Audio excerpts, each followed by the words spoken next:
Ora, muito boa noite a todos. Muito obrigado pela vossa presença em mais uma conversa da Academia à quinta-feira. Nós, portanto, este mês estamos a honrar a memória do nosso confrade Otaviano Correia, que faleceu na quinta-feira da semana passada e foi hoje a enterrar. E vamos ver se no próximo mês organizamos uma sessão também em sua homenagem. Nós estamos aqui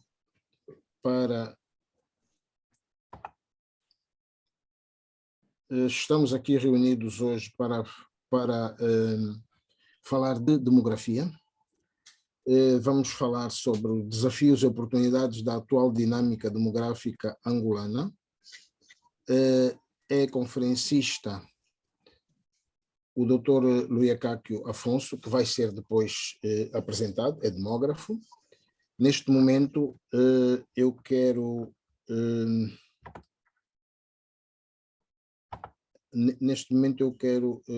apresentar o nosso moderador.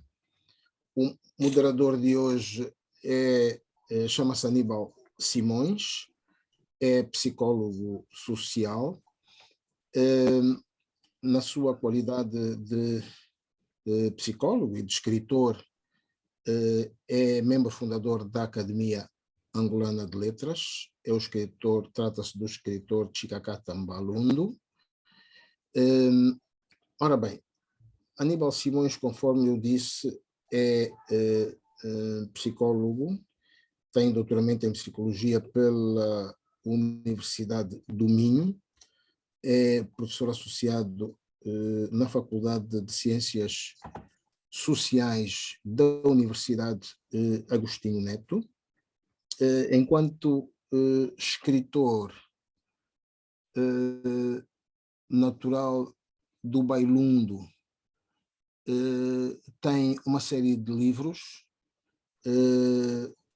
O seu primeiro romance, Chipembwa, foi distinguido com uma menção honrosa no Prémio Sonangol de Literatura. Outras obras: O Feitiço da Rama da Abóbora, Entre a Morte e a Luz, A Clave da Insatisfação, e falta-me aqui o último livro, o título do último livro.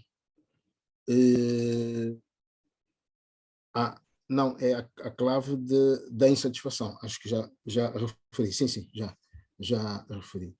Portanto, eu passo de imediato a palavra ao psicólogo e escritor Aníbal Simões para apresentar o nosso conferencista de hoje e dirigir os trabalhos. A partir de agora eu vou apenas auxiliá-lo. Doutor Aníbal Simões, por favor. Muito obrigado, professor Paulo, por me ter cedido a palavra. Antes de avançar, eu gostaria de saudar a todos, embora seja um dia um pouco pesado e um pouco triste, mas temos que ser um pouco fortes para aguentar este dia, este infausto acontecimento que ocorreu hoje. Bem, na conferência anterior, eu estive aqui a moderar uma conferência do professor Antônio Tomás, que falou sobre a cidade de Luanda e a questão urbana. Portanto, não fugimos muito desta área do espaço, das demografias, etc. Então, hoje, temos o professor Luís Acácio Afonso, que vai nos falar sobre os desafios e oportunidades da atual dinâmica geográfica angolana. Muito rapidamente, vou apresentar algumas pinceladas da biografia do professor Luís Acácio Antônio. Afonso, desculpa. Peço Antônio, eu não sei porque que veio na minha cabeça, é Afonso. Deve ser do Antônio Tomás da semana passada. Ok. Portanto, o professor Luís Acácio Afonso é professor catedrático da Universidade Agostinho Neto e decano da Faculdade de Ciências Sociais da UAN. Portanto, é o nosso decano. É doutorado em Geografia e História na área da Geografia Humana pela Universidade Complutense de Madrid.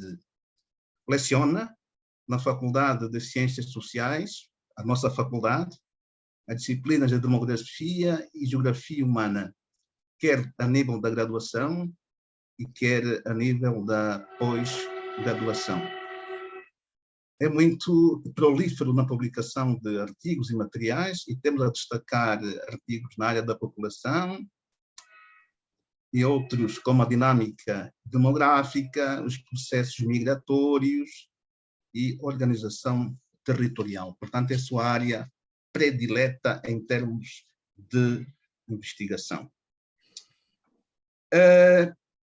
Vamos então entrar já na nossa dinâmica. Eu queria apenas dizer que o professor Lué Cáquio vai ter 25 minutos de exposição e depois disso passaremos então à etapa das perguntas e respostas. E tal como temos feito, haverá várias rodadas, oxalá que haja, onde teremos 3 intervenientes de cada vez. Bem, então, posto isso, vou passar a palavra ao Dr. Lué Cáquio Afonso, já não me enganei, então tenho a palavra para que em 25 minutos possa expor a sua comunicação. Tenho a palavra, professor Lué Cáquio Afonso. Boa noite e muito obrigado, Dr. Simões. Primeiro, meus sentimentos à família e à academia, pelo malogrado Dr. Otaviano Correia. Saudar todos os conferencistas, agradecer o convite formulado, tanto pela Academia Angolana de Letras, para juntos partilharmos algumas ideias, mesmo uma conversa relacionada com a dinâmica atual da população angolana e falar da dinâmica da população angolana implica, embora de uma forma resumida, falar da própria demografia como ciência e como disciplina universitária, relativamente recente comparado com outros campos de conhecimentos, como é o caso da própria sociologia, da antropologia ou da história. A diferença é que, nas suas análises, a demografia nutre-se muito mais de questões quantitativas, portanto, privilegia análise quantitativa. Dali que é notório, portanto, encontrar trabalhos onde temos, por exemplo, descrições estatísticas muito simples, mas, inclusive, há outros onde nós podemos encontrar análises com modelos matemáticos muito, muito complexos. Dizia que é relativamente recente, porque apenas em 1855, em que o professor francês Achille Guillard, numa das suas obras, das mais importantes, Elementos de Estatística Humana ou Demografia Comparada, é quando propõe pela primeira vez o termo demografia e definiu a demografia como sendo, portanto, o estudo matemático das populações. Daí, portanto, o destaque da questão quantitativa nos estudos de demografia. Mas muitos outros nomes contribuíram e cimentaram as bases lógicas, teóricas e princípios que fizeram com que a demografia se tornasse, de facto, uma ciência.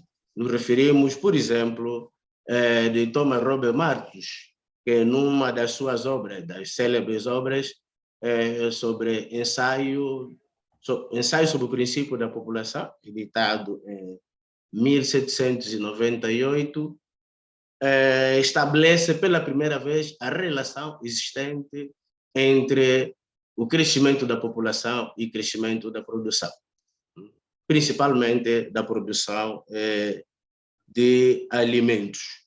Mas podemos destacar também nomes como William Pett, Ansel Cole, todos esses, portanto, contribuíram para que, de facto, a demografia estivesse situado, portanto, ao lado de muitos outros campos de conhecimento das áreas sociais. Podemos encontrar muitas definições de demografia em muitos manuais, mas uma das mais referenciadas é a dada pelas Nações Unidas e que podemos encontrar no Dicionário Demográfico Multilingue, a edição de 1958, onde se define a demografia como a ciência que tem por objeto o estudo das populações humanas, tratando-se, portanto, da sua dimensão, estrutura, evolução e todos esses aspectos encarados essencialmente do ponto de vista quantitativo. Não estamos a dizer que a demografia não faça análises qualitativas, mas, portanto, para a produção de alguns indicadores, recorremos principalmente à estatística e à matemática. Bom, eu vou centrar muito mais a minha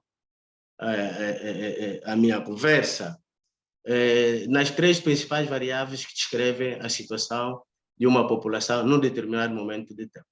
Estamos a falar da fecundidade, da mortalidade e da migração.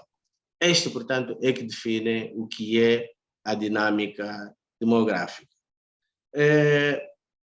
Eu vou fazer o contrário. Geralmente, muitos especialistas começam por abordar questões que têm a ver ou com a fecundidade e a mortalidade e terminam com a migração. Eu vou fazer uma pequena síntese daquilo que é a mortalidade e a migração para depois concentrar-me um pouco mais naquilo que é a fecundidade, que eu, pelo menos, considero que é das variáveis que tem maior peso naquele que são os desafios e também as oportunidades da atual dinâmica demográfica angolana. Ora, dizer que a dinâmica demográfica atual continua a caracterizar-se pelos elevados níveis de fecundidade e também de mortalidade, apesar que a mortalidade vai descendendo muito mais rápido em relação à fecundidade. A migração não tem ainda um grande peso naquilo que é a sua contribuição no crescimento total da população. Estamos aqui a dizer que grande parte do crescimento da população angolana deve-se, de facto, ao balanço entre os nascimentos e o óbito, ou seja, tem a ver principalmente com o seu saldo vegetativo. E isso eu vou tentar partilhar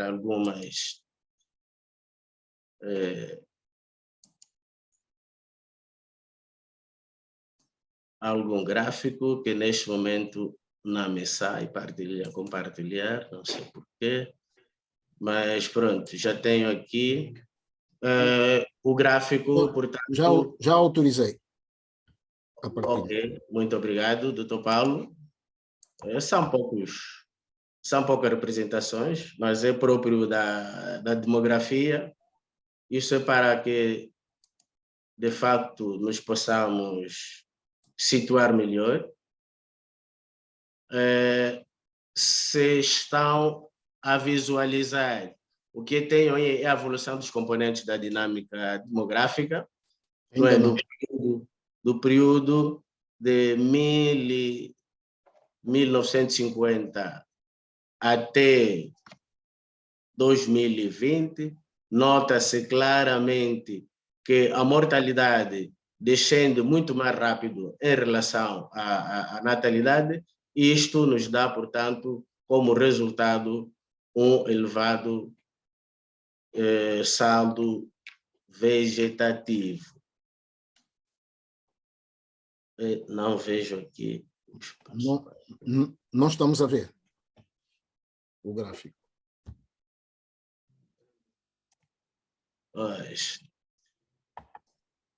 Muito obrigado. Agora sim. Dando. Não, já não. Pode prosseguir. Ok. Ok. Agora sim. Agora sim. Bom, mas dando sequência, simplesmente para demonstrar que esse saldo vegetativo acelerado tem muito mais a ver com a mortalidade que vai descendendo muito mais rápido em relação à natalidade. No que diz respeito à mortalidade,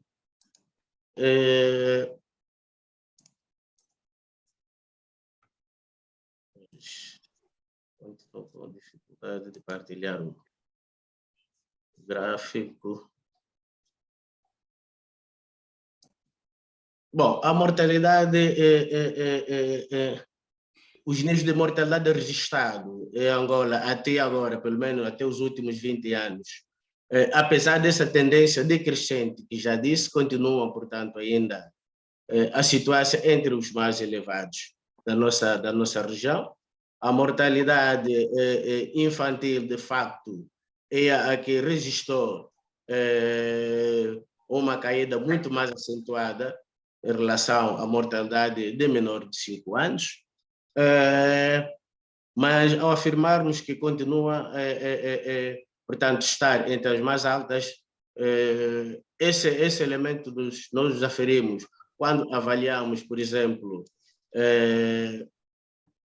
quando avaliamos a esperança de vida de muitos países da nossa região, nota-se claramente que a nossa esperança de vida está entre as mais baixas também da nossa região, uma vez que a esperança de vida é o melhor indicador dos níveis de mortalidade de um determinado país.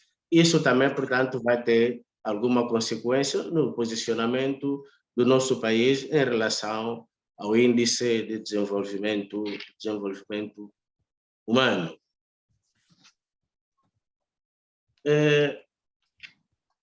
No que diz respeito à dinâmica migratória, diria mesmo que é dominada principalmente pelo êxodo rural, apesar da chegada maciça de estrangeiros ao país nos últimos 20 anos, mas essa dinâmica, portanto, é dominada pela migração interna. Um dos inquéritos levantados pelo INE já em 1996, Mix 1, já dava conta disto, quando 40% da população, portanto, tinha se deslocado das suas áreas de origem. E isso, portanto, tem consequências. Faz com que, de facto, tenhamos um acelerado crescimento urbano e também com a expansão das cidades com tipo de construções que nós já conhecemos. E, por outro lado, se há esse êxodo, portanto, há um relativo despovoamento das áreas rurais e, consequentemente, portanto, da redução da própria atividade agropecuária. Eu vou concentrar-me agora na variável fecundidade. A fecundidade não é mais que a frequência real de nascimentos que ocorrem numa população em idade fértil, portanto, convencionalmente é dos 15 aos 49 anos de idade. Existem vários indicadores, mas um dos melhores indicadores para aferir o nível de fecundidade de um país é o índice sintético de fecundidade. E é um indicador também muito fácil de construir, de captar nos inquéritos. Uma das principais perguntas é perguntar para a espionagem quantos filhos estão a ter, de facto, as mulheres. Não é?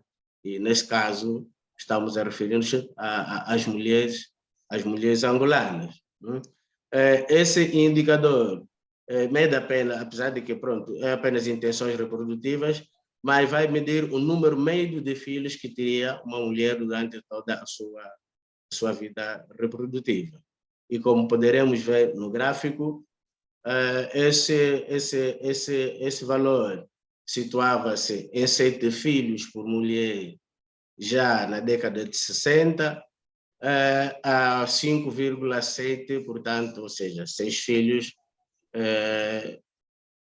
Esse dado já, portanto, do Recenseamento Geral da População e Habitação de 2014. As projeções das Nações Unidas, portanto, indicam-nos que esse índice vai passar, portanto, abaixo dos 4, só mesmo depois da década de 2050.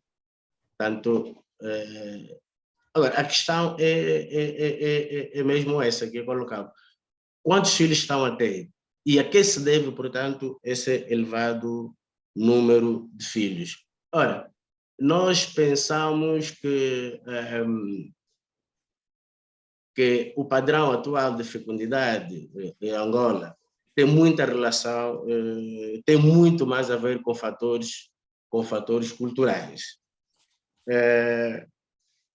Principalmente com as crenças que têm a ver com a sobrevalorização do filho no seio familiar, mas questões essas que nós temos que situar também, tendo em conta o contexto, por isso que aí eu invento sempre alguma fórmula, que o contexto, tendo em conta também a base de subsistência e também elementos que têm a ver, fatores que têm a ver com a própria segurança na velhice, segurança própria também no lar, no matrimônio, inclusive também para alguns como elemento de prestígio social. Todos esses elementos unidos também aos índices elevados de mortalidade, nos dá como resultado alta taxa de fecundidade. Portanto, essa fórmula não significava, noutrora, que era irresponsabilidade da nossa sociedade tradicional.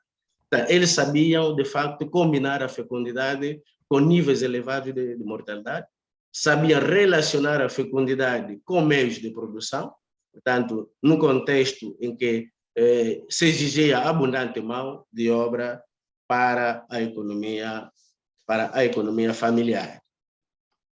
Fatores atuais que eu considero, porque noutrora não se podia falar em métodos contraceptivos modernos, mas pronto, hoje nós podemos falar, e a prevalência é das mais baixas também, portanto, da nossa região.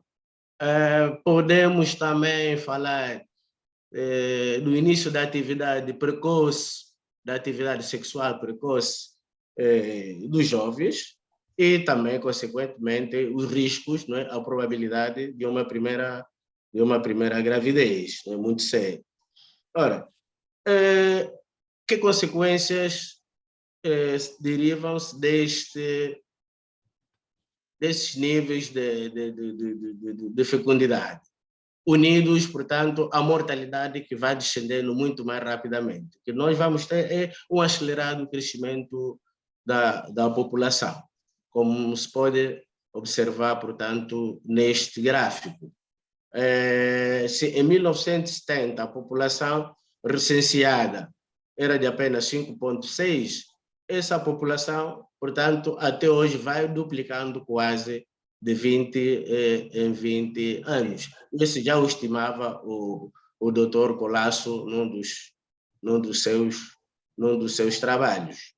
E se espera, depois do resultado de 2014, com cerca de 26 milhões de habitantes, se espera que em menos de 24 horas tenhamos outra vez uma duplicação da população angolana. E, portanto, isso implica grandes desafios, principalmente na planificação e execução de políticas públicas em setores chaves, tais como a educação, a saúde, a habitação, o emprego, etc. Não é? Portanto, os desafios têm a ver com o equilíbrio que se deve encontrar entre o crescimento acelerado da população e o desenvolvimento econômico e social que é almejado, não é? Mas também esse crescimento pode ser uma oportunidade a longo prazo, portanto, como abundante mão de obra, para potenciar também o mercado interno, mas isso implica que se comece a fazer, de facto, grandes investimentos, e esse investimento deve ser para já, né? Não podemos esperar. Bom, a outra consequência, portanto, é a estrutura da população muito jovem. Como se pode observar, as bases da pirâmide muito alargadas, portanto, refletem o nível elevado de fecundidade da nossa sociedade. Não é? E o vértice, portanto, em forma de ponta, tendo em conta que reflete o número reduzido de velhos, que é também consequência de baixa esperança de vida. Ora, apesar desse número reduzido, a percentagem reduzida de velhos, mas unido a esse elevado número da proporção de jovens, que se situa entre 40, quase metade da população, não é? Já sabemos que está em idades inferiores a 15 anos, mas se nós associarmos outras idades, se esticarmos até os 20, até 24 anos, teremos, portanto, uma proporção de jovens muito, muito grande. Isso repercute, portanto, no momento de planificar certas políticas, porque as taxas de dependência total, neste caso, estão, na nossa realidade, os mais altos, não é? Já estiveram acima de 100 nos anos 2000 e atualmente está estimado em 93,6. É? Mas também, como já dissemos, não deixa de ser uma oportunidade, né? Essa percentagem de jovens. Mas isso implica que se faça, de fato, alguma coisa com a fecundidade, para que tenhamos, provavelmente até lá para os anos 2040, 2050, uma proporção maior de adultos em relação aos jovens. Aí, portanto, estaríamos já a falar do nosso dividendo demográfico, né? E como se pode observar nesse gráfico, que pode começar a ser aproveitado, portanto, a partir dessas décadas assinaladas no gráfico. Isso implica reforçar mesmo investimentos. Né? Mas a questão é, será que os jovens constituem um problema? Não. Os jovens, de facto, nós já sempre dissemos que constituem a força motriz. Mas para que seja, de facto, a força motriz, nós temos que redobrar investimentos, não só em setores produtivos, mas também na educação de base. Mas temos que falar na educação de base de qualidade, na educação, na formação de qualidade, nos serviços de saúde de qualidade. Não é? Porque para nós termos quadros capazes, mesmo com formação, devem estar também bem em termos de saúde. Para irmos concluindo, provavelmente o mais importante é depois do debate. Como se pode ver nesse gráfico, faz referência ao ano de 2015, nós temos investido muito pouco nesses dois setores, que é a saúde e a educação. Portanto, o que nós podemos sugerir, que nós podemos recomendar, se assim se pode dizer, é que aumentemos esse investimento nesses dois setores, para, de facto, capitalizarmos esse dividendo demográfico. Em síntese, é isso que eu queria passar aos conferencistas. Não sei se me passei, mas, bom, eu espero interagirmos com as questões que os conferencistas queiram colocar. Muito obrigado e devolvo a palavra ou ao Dr. Paulo ou ao moderador e ao Dr. Aníbal Simões. Muito obrigado pela atenção. Ok, acho que é para mim. Muito obrigado. Bem, nós escutamos com muita atenção a sua rica exposição, a sua conferência, e acho que ela pode servir de base para um bom debate, sobretudo pelos aspectos que foi abordando, como a questão da fecundidade, a questão da mortalidade, a questão das migrações, e também pelo fato de não ter ficado apenas por aí e tentando, então, relacioná-las, portanto, com os desafios e oportunidades que o país pode ter em relação, portanto, aos indicadores que foi apontando e foi anotando. Eu acho que esse foi o aspecto mais suculento da sua comunicação. Bem, o debate está aberto. Vamos dar, então, a oportunidade para que 3 conferencistas intervenham com as suas questões e depois vamos, então, ouvir as respostas do professor Boicáquio Afonso. Até o momento ainda não vejo... ok. Uma. Está uma. Portanto, Adelito Miguel. Adelito Manuel. Não vejo. Sim. Boa noite. Tem a palavra. Adelito Manuel tem a palavra. Sim, muito obrigado, Dr. Simões. Quero mais dar os meus parabéns ao Dr. Boicáquio por esta conferência. Achei muito interessante, mas ao mesmo tempo preocupado. Em princípio, aqui uma simples leitura demográfica talvez nos deixasse algo satisfeitos, no sentido de vermos que vamos ter mais pessoas a residir em Angola nos próximos anos. Mas, contudo, nós temos o problema da economia, não se fazem projeções pelo menos que eu conheça, deste período todo, mas até 2025, creio eu, 2025, 2030, a nossa economia provavelmente não vai crescer acima dos 5%. E a população a crescer, se crescer de acordo com essa projeção feita, provavelmente vamos correr o risco de ficarmos mais pobres. Será que na qualidade de demógrafo seria melhor aconselhar o Estado angolano no sentido de ter políticas para reverter, se calhar, esse quadro de fecundidade que temos muito elevada mais cedo? Seria isto?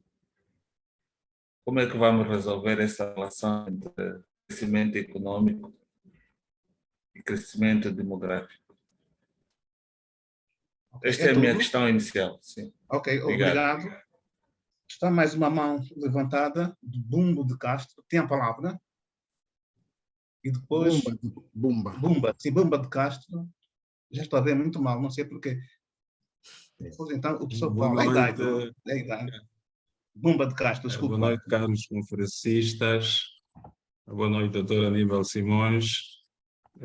Gostava antes de felicitar o doutor Boicáquio pela exposição que fez. Espero que esteja a me ouvir em perfeitas condições. Estou sim, doutor. Ok, muito bem. E também aqui curvar-me e apresentar as minhas condolências pelo falecimento do escritor Otaviano Correia. Eu tenho 2 questões a fazer. A primeira questão tem a ver, se calhar posso estar a extravasar um bocado daquilo que foram as balizas definidas pelo orador, mas tem aqui 2 questões. Uma está relacionada com a questão do HIV Das últimas informações que tive, notícias que saíram, falava-se em uma taxa de 2% da população angolana, atendendo à população que temos atualmente, estamos a falar em mais de 300 mil casos.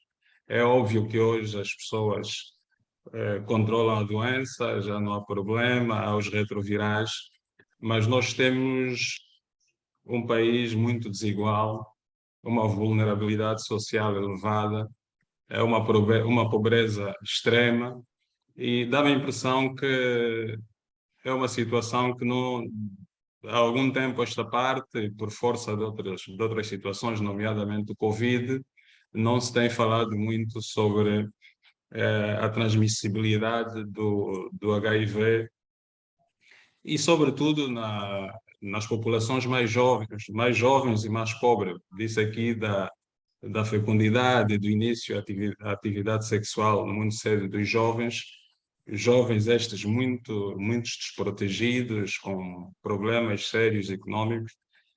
Essa introdução para perguntar o seguinte: o doutor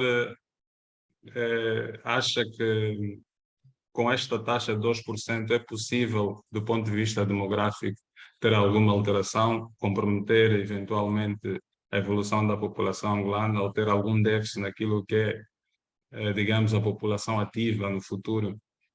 Esta é a primeira questão.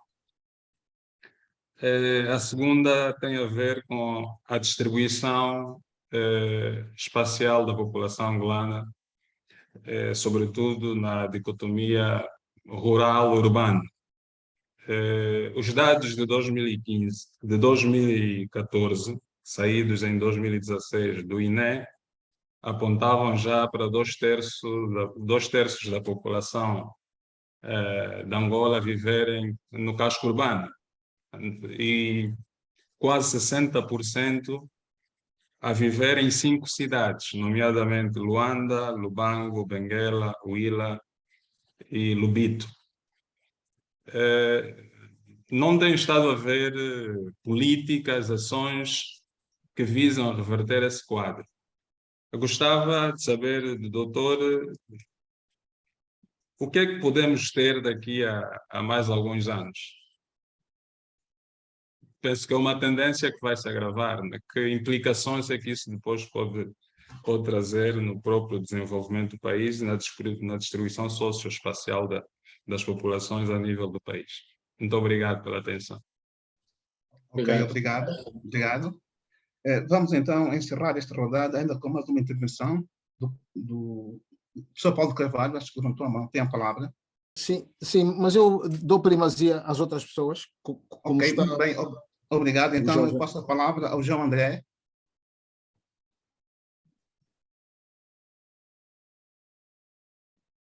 Saudações aos acadêmicos, saudações aos outros participantes e saudação especial ao professor Luís Caco, como conferencista convidado, e dizer que gostamos da apresentação do professor, pois traz à tona questões muito relevantes. E tudo isso, em nosso ver, tem também muito a se ter em conta com a centralização dos poucos recursos que há do ponto de vista de oportunidades na capital. E a minha questão é praticamente a continuação ou uma outra forma, uma forma se calhar mais clara da última questão do participante que me antecedeu. É o que nós devemos, o que se pode fazer diante desta massa populacional em Luanda, visto que durante o censo cerca de 10 milhões, e falamos um pouquinho mais atualmente em cerca de 12 a 13 milhões de habitantes em Luanda, E isso complica muito a questão da governação. O que se pode fazer, professor, para se, diríamos, desluandizar o desenvolvimento e também a vida em Angola? Obrigado. Obrigado. E completamos então a rodada com os 3 participantes. Vou passar a palavra ao professor Loicátio para responder às questões que foram postas. Tem a palavra, professor Loicátio. Muito obrigado, doutor Aníbal Simões, e obrigado também pelos colegas, pelas questões colocadas. Vou começar pela primeira, doutor Adérito Manuel. A questão que tem a ver com a elevada fecundidade. Pergunta se seria melhor aconselhar, portanto, o poder público, não é, a fazer alguma coisa em relação a esses níveis de fecundidade.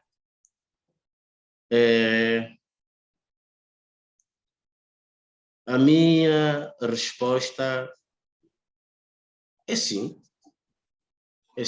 porque se nós vermos, há um dos capítulos do PDN, do Plano de Desenvolvimento Nacional 2018-2022,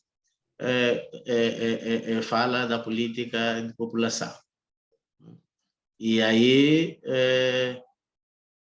destaca mesmo que há necessidade de se manter relativamente elevado o crescimento natural da população. Está tanto textualmente. Quais são os argumentos? Um dos principais argumentos é povoar o vasto território, tendo em conta o subpovoamento relativo de Angola, não é?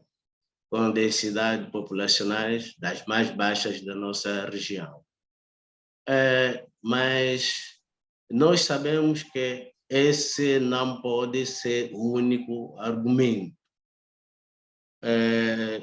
Tendo em conta aquilo que nós produzimos, de maneira como nós distribuímos o pouco que produzimos, estaríamos a dizer que vai de acordo com os níveis de fecundidade atuais, média de 6 filhos por mulher. Podemos, portanto, continuar a manter a política de laissez-faire, tal como está aí, só porque temos que povoar o país. Não, sim, Angola vai ser povoada, até porque o ritmo de crescimento atual, mesmo entre o intervalo dos 2,8% a 3%, estamos aqui a dizer que em cada 100 habitantes aumentam 3 angolanos. Em cada 100 aumentam 3 angolanos. E nós estamos, neste momento, na ordem de 33 milhões de habitantes, de acordo com a projeção do INEM. Eu acho que a questão não é acelerar e para poder povoar. Vamos sim povoar o país paulatinamente, mas com capital humano competente, capaz de produzir o suficiente para que tenhamos, portanto, o bem-estar. Agora, o que se deve fazer? Não se pode decretar, não é? Nós, nesse momento, não estamos em condições de decretar relativamente à fecundidade, né? Tal como aconteceu em outras partes do mundo, na Ásia, porque depois também poderemos cair no mesmo erro a longo prazo. Só para poder tentar recuar um bocado, dizer que é verdade também o que está no Plano de Desenvolvimento Nacional. Porque um país enorme como Angola, com a superfície que tem e o número de habitantes que tem, não, em termos geopolíticos e geoestratégicos, não é nada salutar. Não é? E tendo em conta também, inclusive, os países da nossa região. Estou a pensar, por exemplo, na RDC. Não é?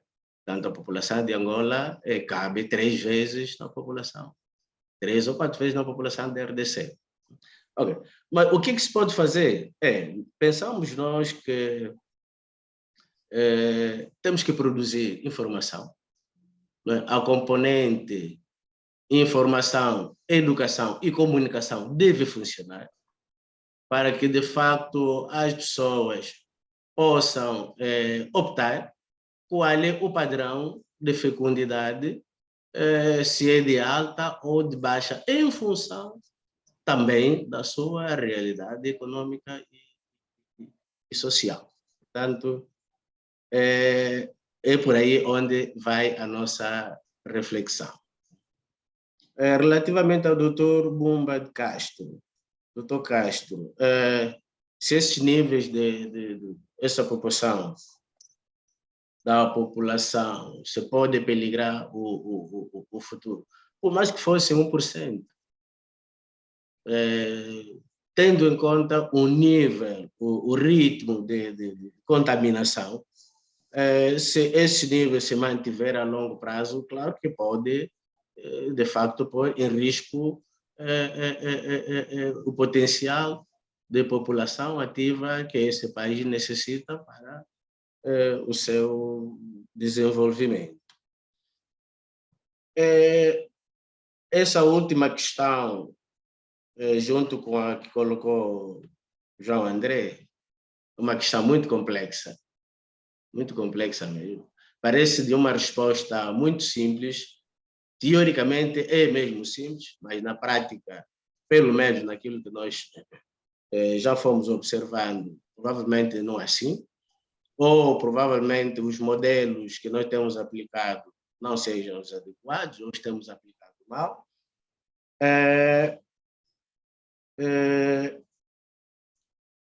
Eu fiz um trabalho com uma das responsáveis do Fundo das Nações Unidas para a População, e usávamos na altura, nós estávamos habituados a usar o termo temos que apostar, e ela dizia, o angolano gosta do termo apostar, depois aposta, perdão, temos que investir, não é? Portanto, temos que investir mesmo.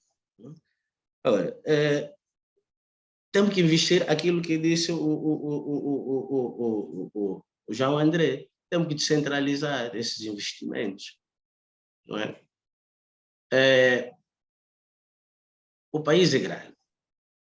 O que importa estarmos aqui a lutar constantemente por um pedaço de terra, 15 por 20, muitas das vezes até menos que isso, quando é possível, não é, levar infraestruturas produtivas, infraestruturas sociais no interior de Angola.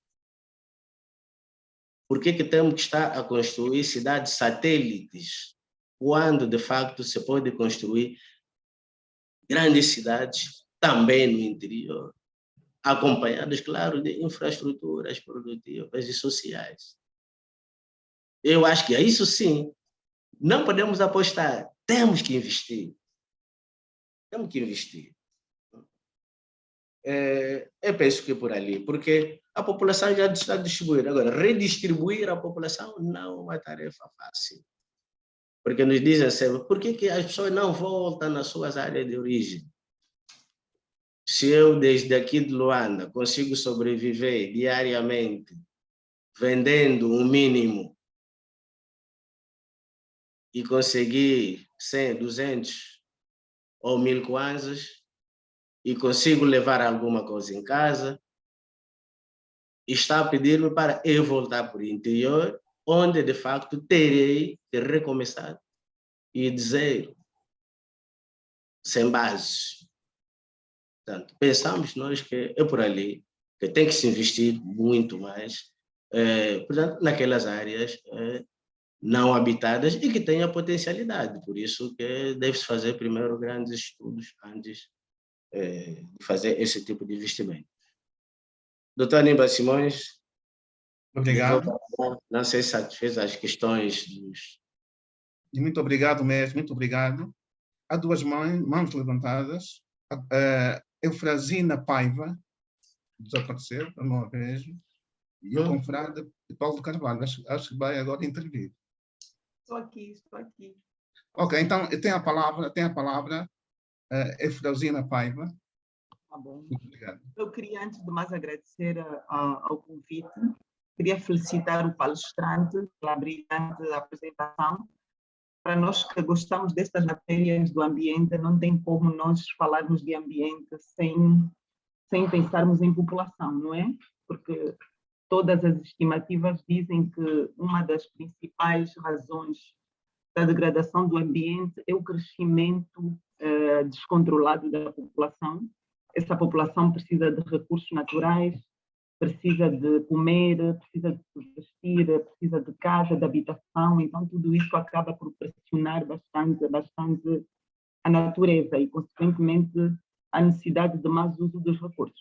Mas a questão que eu vou colocar é basicamente a seguinte: gostaria de saber se, enquanto estudioso dessas matérias, se há algum projeto de sensibilização das comunidades menos esclarecidas, não é? Que vivem na periferia das grandes cidades, sobre como fazerem planeamento familiar, como controlarem a questão da natalidade, enfim. Digo isso por quê? Porque eu tenho estado a trabalhar já há algum tempo mesmo, com várias comunidades, e elas basta começarem um ciclo, não sei se eu vou dizer ciclo da vida adulta, o ciclo sexual, elas engravidam normalmente. Então, não existe nenhuma... A pergunta que eu vou fazer diretamente é: não existe nenhum programa junto do Ministério da Saúde, junto das administrações municipais, de controle desta natalidade, sensibilizar as populações mesmo para medidas de prevenção, para que se consiga controlar isso? Porque o que é que eu vejo nos projetos em que eu tenho estado a trabalhar? É que as mulheres praticamente ficam grávidas todos os anos. Tu vês uma menina de 12 anos, de 13 anos, e a pessoa quase que já sabe o que é que vai acontecer. Daqui a mais ou menos um aninho, aos 14 anos, ela já vai engravidar, e engravida, e depois é um atrás do outro, e depois ficam ali com 5, 6 filhos, e depois o que é que tem estado a observar? Que muitas delas depois acabam por morrer. E quem fica a tomar conta destas crianças normalmente é a filha mais velha. Por acaso vivi uma experiência dessas há pouco tempo, ainda estive a visitar a casa da senhora que faleceu. 6 filhos, ela estava com 37 anos de idade, morreu, mas não é a primeira que isso acontece. Tem estado a acontecer esse fenômeno. Elas fazem muitos filhos, depois acabam por falecer, e a filha mais velha que fica então a cuidar dos irmãos mais novos. Então gostaria de saber se há algum programa que vai nesse sentido. E é tudo. Muito obrigada. A organização. Obrigado. Ok, muito obrigado. Tem a palavra, então, o confrade Paulo Carvalho. Sim, senhor. Muito obrigado. Ora bem, eu agradeço a intervenção do professor Leocáquio Afonso e os dados que nos trouxe. Gostaria de sinalizar 3 questões que eu penso que são importantes para o debate. A primeira questão tem a ver com o desemprego juvenil, que é um pouco superior a 50%, segundo dados do Instituto Nacional de Estatística. É um aspecto fundamental a considerar, porque a partir do momento em que existe essa tão elevada taxa de desemprego juvenil, temos de considerar 2 coisas. Primeiro, que se vai engrossando o mercado informal e as atividades amorais e ilegais por parte da juventude. mas, por outro lado, o facto de a perspectiva de vida, digamos assim, dos jovens não ser a melhor. A segunda questão que eu queria sinalizar, e aqui já com uma pergunta, é a questão da habitação. Será que o professor Luicaco Afonso acha que as centralidades são a solução para a questão da habitação? Gostaria de saber a opinião de um demógrafo conceituado. E o terceiro aspecto que eu gostaria de sinalizar tem a ver com a principal patologia que nos atinge, que é a malária, o paludismo. A grande atenção que se dedicou à Covid não seria de ser dedicada, em primeiro lugar, à malária e depois às outras, quando nós até hoje há locais ainda onde se exige a utilização de máscara facial. E para alguém viajar para Angola exige-se um teste de Covid. Imaginemos, não é? Num país que quase não teve Covid, portanto, exige-se, para quem vai para fora, que se exige ainda pode ser pronto, para potenciar as empresas produtoras e que comercializam esse tipo de teste, pronto, e de instrumentos como as máscaras, enfim. Mas para quem vem, existe teste noutros países, estamos a potenciar os outros países com uma coisa que seria mais necessária para aquele país que teve Covid, né, em elevada escala, do que aqui para nós que quase não tivemos. Portanto, essa questão do paludismo, da malária, portanto, me parece fundamental também, e que vai ajudando a diminuir o crescimento populacional. É o que me parece. Mas pronto, era só estes três aspectos que eu queria sinalizar. Muito obrigado, professor. Muito obrigado, confrade Paulo Carvalho. Então, passo de novo a palavra ao professor Luicaco Afonso para responder as questões que foram postas. Tem a palavra. Obrigado. Muito obrigado, doutor Aníbal Simões. A doutora Franzina Paiva colocou uma questão muito complexa, ambiente versus crescimento descontrolado, se existem programas de sensibilização da população, principalmente naquilo que tem a ver também com o planeamento familiar. Bom, que eu saiba, programas que têm a ver com planeamento familiar, naquilo que eu fui lendo e conversando também com alguns colegas, foram poucos os países africanos que, de facto, conseguiram resultados plausíveis desses programas. Uma vez que os fatores culturais, muitas das vezes, sobrepõem-se sempre a outros, econômicos, políticos, e até mesmo a própria instrução, a formação. Porque já alguém dizia, por exemplo, como é que um jovem, por mais capacitado que esteja, formado, instruído, e sabe que o tio está aí, agora até é um jovem tio ainda, da casa dos 40, 50, que ainda está a fazer filho. Quando eu digo tio, estou a falar de tia também. E chegar e dizer a tia, ao tio, que olha, penso que com esses 2 filhos que já tio tenho, esses 3, não sei se, de facto, na nossa realidade, não vou falar só rural, mesmo inclusive aqui, em algumas áreas suburbanas, que tenha uma resposta plausível do lado dos aconselhados. Ou, inclusive, chegar e dizer que seria melhor utilizarmos os contraceptivos, né? Os métodos modernos. É mesmo complicado.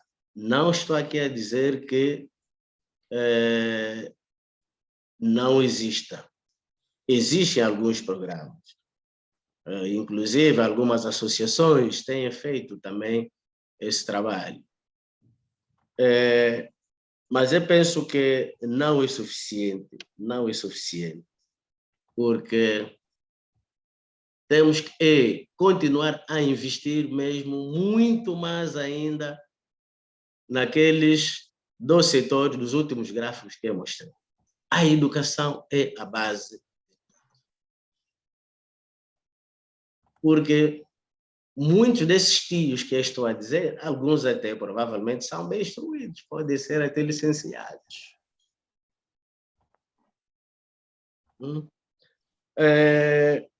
Agora, a outra questão que ele levantou, que é sumamente preocupante, é que tem a ver com a gravidez na adolescência.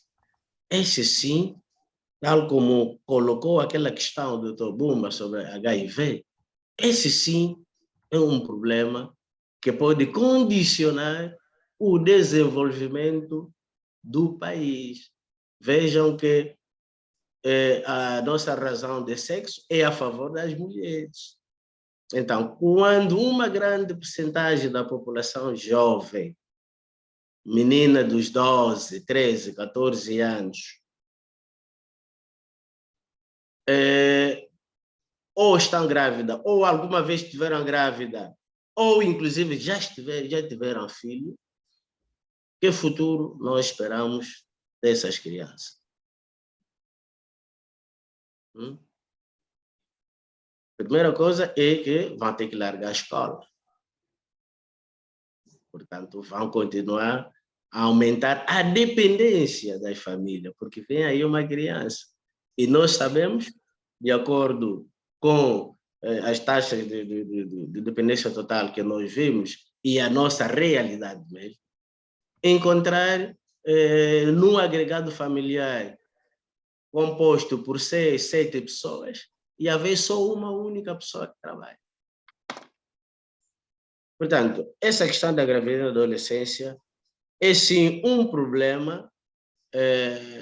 Está o doutor Paulo, sociólogo, penso que é um problema não só de saúde, portanto tem que trabalhar nessa questão da saúde reprodutiva, mas é mesmo também um problema social. Eu acho que nos fóruns mais além, a nível da superestrutura, eu sei que essa mensagem tem se debatido, mas penso eu que ainda necessitamos revitalizar esse tipo de debates, falarmos mesmo sem tabus. É por isso que eu dizia que os jovens não constituem o problema, os jovens até devem ser a solução dos nossos problemas. Nós temos que saber dialogar com os jovens, mas só conseguiremos dialogar, eles só conseguirão, de facto, avaliar bem ou consumir aquilo que nós produzimos se eles também estiverem bem capacitados para absorver bem, fazer bem as análises daquilo que nós vamos propondo. Do Dr. Paulo.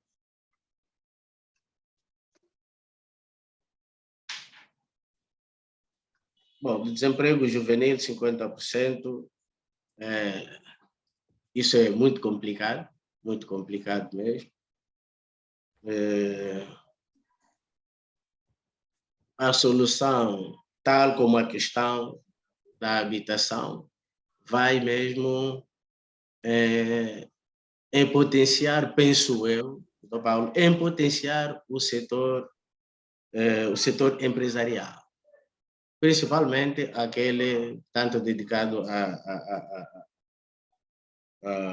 a questões habitacionais, imobiliárias, porque as centralidades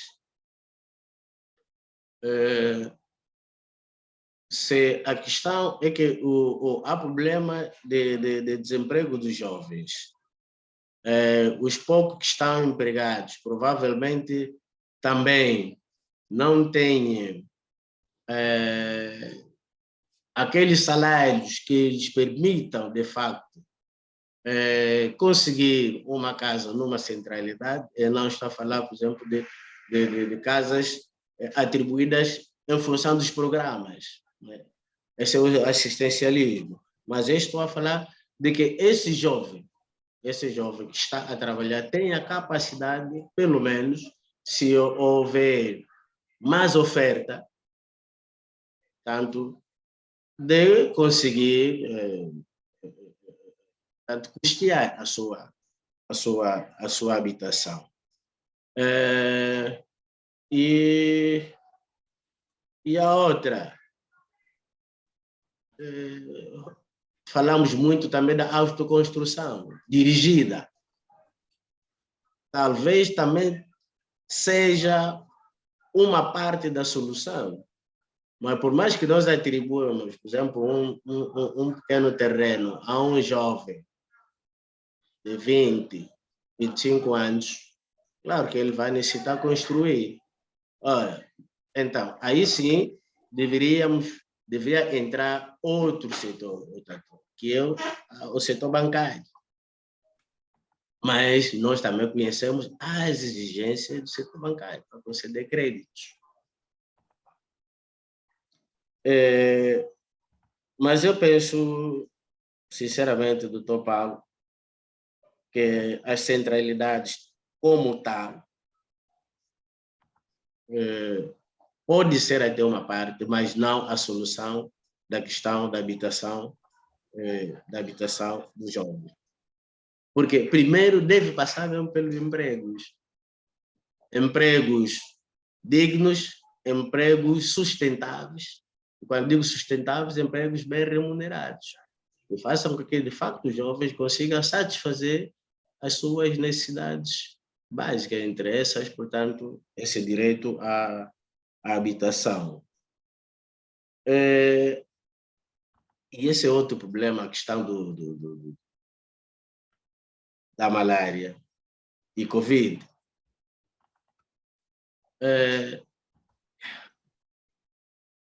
E já estamos a ver, Covid já passou, ou está a passar. Mas se não tivermos acesso, provavelmente, ao balanço geral daquilo que foi gasto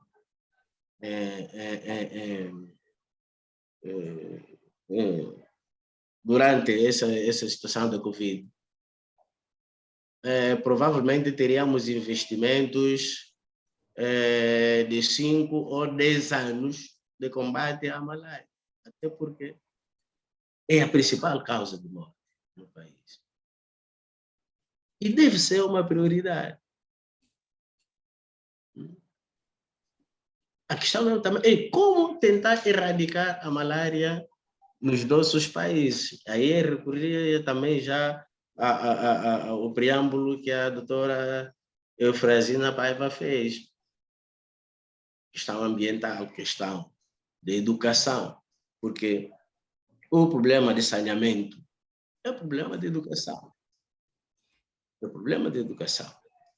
Portanto, penso eu que a base para nós cimentar, para nós começarmos a andar neste país, é mesmo investir,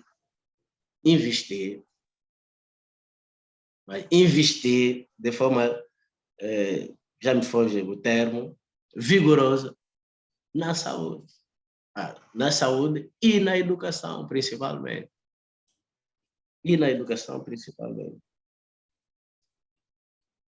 Porque a malária é um problema de saúde, é um problema de saúde pública. E, portanto, tem que se investir mais nessa nessa área. Pensamos nós. Doutor Paulo, são questões muito candentes e não se conseguir satisfazer mais ou menos a preocupação. Devolvo, então, a palavra ao doutor Aníbal Simões. Obrigado. Bem, ainda temos mais uma mão levantada. Não me aparece o nome, mas aparece o Galaxy S8. Tem a palavra. Boa noite. Sim, boa noite. Fala Ionara Dalla. Ionara? A Ionara Dalla. Ionara Dalla, pois. Dalla. Eu tenho algumas questões sim a colocar ao doutor. Eu sou presidente fundadora da ASA.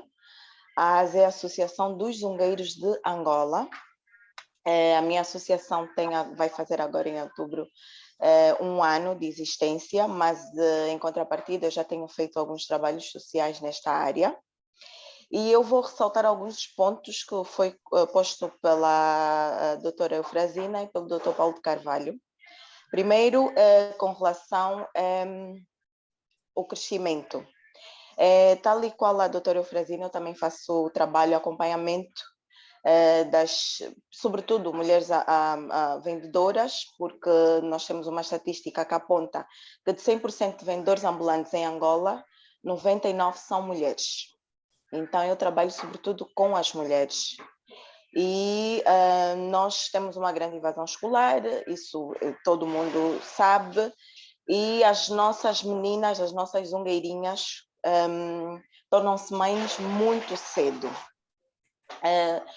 No meu ponto de vista, e eu gostaria de saber, doutora, isso não seria uma questão, em vez de resolvermos e tentarmos emendar as coisas que não estão certas, que não estão a caminhar de forma certa, seria agirmos de forma proativa ou prevenirmos esse tipo de situações, como, por exemplo, criarmos programas, ou seja, o Estado apoiar instituições que trabalhem, que façam o trabalho do género, de formas a criarmos programas de sensibilização, educação moral e cívica, reforçar a educação moral e cívica nas escolas, porque o desconhecimento leva justamente a esse tipo de situações.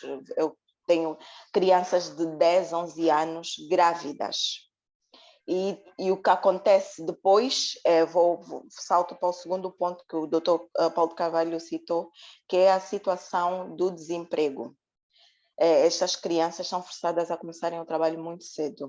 Do contrário, e aliás, o nosso Estado tem falado muito em empreendedorismo, apostar em classes de empreendedorismo na escola a partir do ensino médio, justamente porque sabemos que não conseguiríamos responder, por exemplo, a 5.000 empregos.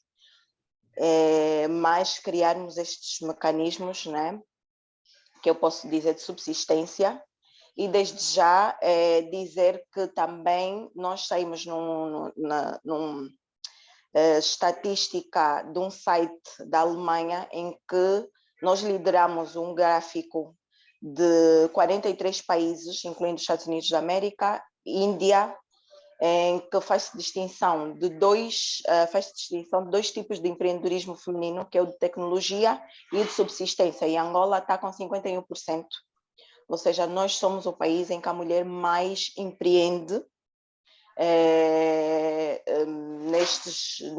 no estudo destes 43 países. Estamos de parabéns porque sabemos que, tratando-se de empreendedorismo de subsistência, estamos a falar das nossas zungueiras.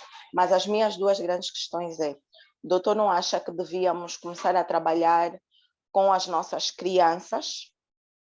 Há pouco tempo esteve a falar que às vezes torna-se difícil, e eu sei o que é isso, chegar a uma senhora de 30 anos, a um senhor de 40 anos e dizer, olha, já tenho um número de filhos considerável, talvez seria melhor parar. É complicado, principalmente por questões culturais. Nós crescemos, eu sou da década de 90, tenho 32 anos de idade, e nós crescemos com a mentalidade de que filhos são herança e riqueza.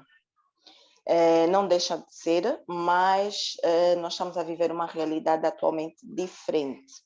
E por estas questões culturais, torna-se, digamos assim, tornou-se geracional essa lenda de que filhos são riqueza e tudo mais. Então, eu gostaria de saber se não seria, a partir da tenra idade, começamos a trabalhar nesta sensibilização e também por causa da questão de estas crianças serem forçadas a abandonar as escolas, começarem a trabalhar, consequência, não se classificam para aquilo que são as exigências de postos de emprego ou até mesmo para os seus próprios negócios, as exigências que vão crescendo, vão sendo, digamos assim, vão se diferenciando para a realidade que nós estamos a viver atualmente. Não sei se me fiz perceber, mas esta é a minha questão. Ok, está tudo claro. O professor Ricardo tem a palavra. Já não mais. Sim, sim.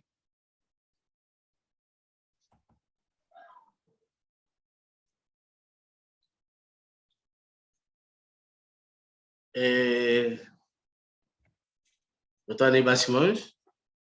Já passei a palavra, né? Ok. Muito obrigado. A Ionara Dalla coloca umas quantas, fez uma reflexão. Eu acho que a questão concreta que me coloca é que disse, não é o momento de começarmos a trabalhar já com as crianças, vai se ultrapassar tudo aquilo que nós já viemos enfocando até agora. Senão seria melhor agirmos já de forma proativa, com programas concretos, educação moral, educação física, cívica. Eu acho que sim, até porque já há muito que não interatuo com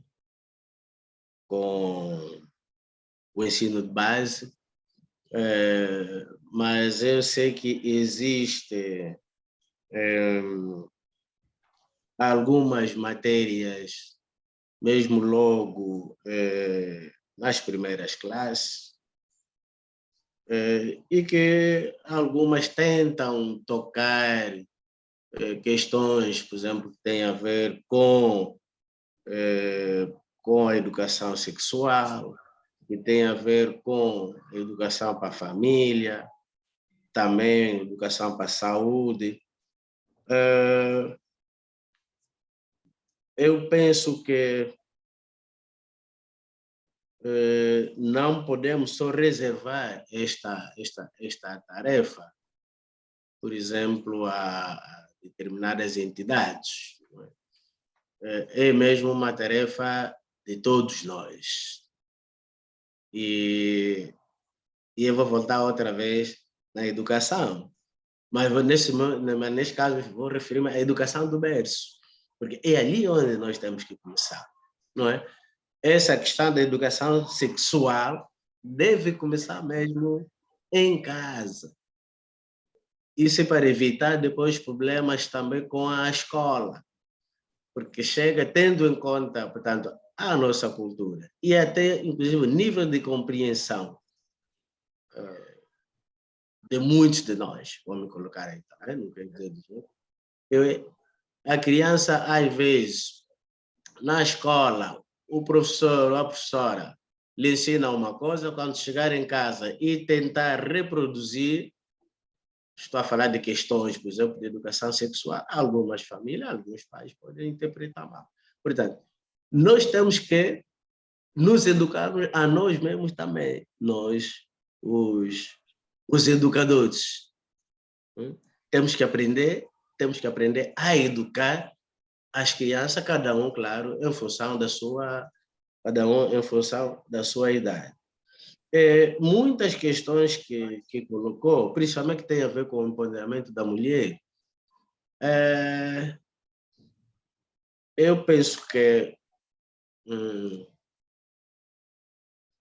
a base deve ser melhorar a situação social da maioria da população. E como melhorar a situação social da maioria da população? Não pode ser só com determinados programas, mas produzindo mais e melhor e distribuindo melhor também aquilo que todos nós produzimos. E aí sim estaríamos a diminuir os índices de pobreza da população. Agora, os programas de empoderamento, já os objetivos estão ali, as Nações Unidas já vêm trabalhando nisso, com os estados, portanto, as metas estão aí também, mas nós pensamos também que temos que insistir, claro, a educação também tem disso, não é? Não é questão de privilegiar as mulheres, mas dar mais oportunidades às mulheres, dar mais oportunidades às raparigas, para que, de facto, consigam, que tenham capacidade de poder de decisão sobre determinadas matérias, tal como falou da fecundidade. Se uma mulher não tem poder de decisão, claro, não tem como, de facto, tentar defender e definir a sua fecundidade. E nós conhecemos também, tendo em conta a nossa realidade, a nossa cultura. O angolano é mesmo macho, o machismo está aí, e é um elemento que, de facto, faz com que as mulheres, quando não estão empoderadas, não tenham também essa capacidade de poder debater com o seu parceiro. Porque aquilo que o parceiro disser, portanto, é que vai sempre prevalecer. Eu acho que se pode falar de muita coisa. Eu felicito, portanto, a presidente. Eu não tinha esse dado, 99%, portanto, de ambulantes nesse país são mulheres. É para felicitar. São guerreiras mesmo. Obrigado. Muito obrigado. Bem, não vejo mãos levantadas e, como tal, passo a palavra ao confrade Paulo de Carvalho para os devidos efeitos. Muito obrigado. Bom, então, sendo assim, nós vamos agradecer a presença de cada uma e cada um de vós. Queremos anunciar que, portanto, estas sessões estão a decorrer em homenagem ao nosso confrade Otaviano Correia, que faleceu na quinta-feira da semana passada e foi hoje a enterrar. Vamos tentar programar para o próximo mês uma conferência em sua homenagem. Uma ou duas, vamos ver. E queremos também anunciar que na próxima semana teremos uma conferência. Aliás, na próxima quinzena vamos dedicar-nos ao ambiente, sob moderação de Bumba de Castro, doutor em turismo.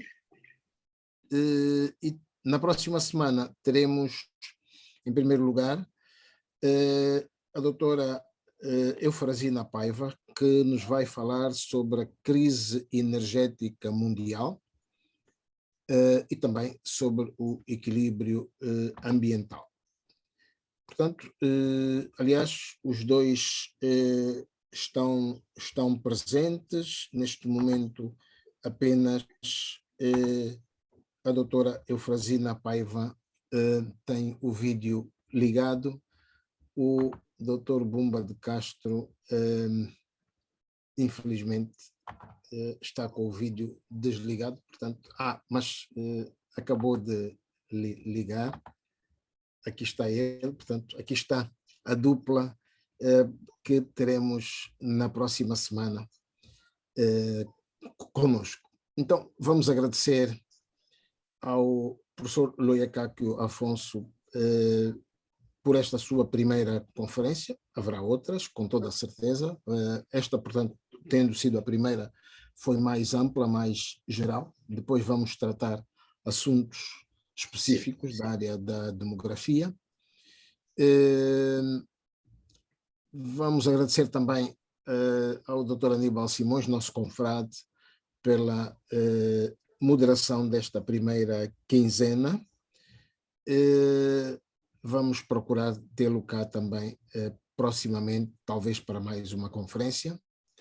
Muito obrigado a cada uma e a cada um de vós pela participação, pela presença, e estaremos juntos então na próxima quinta-feira para mais uma conversa da Academia. Muito obrigado. Obrigado. Muito obrigado, Dr. E Paulo. boa noite a todos. Boa noite a todos, sim, senhor. Muito obrigado.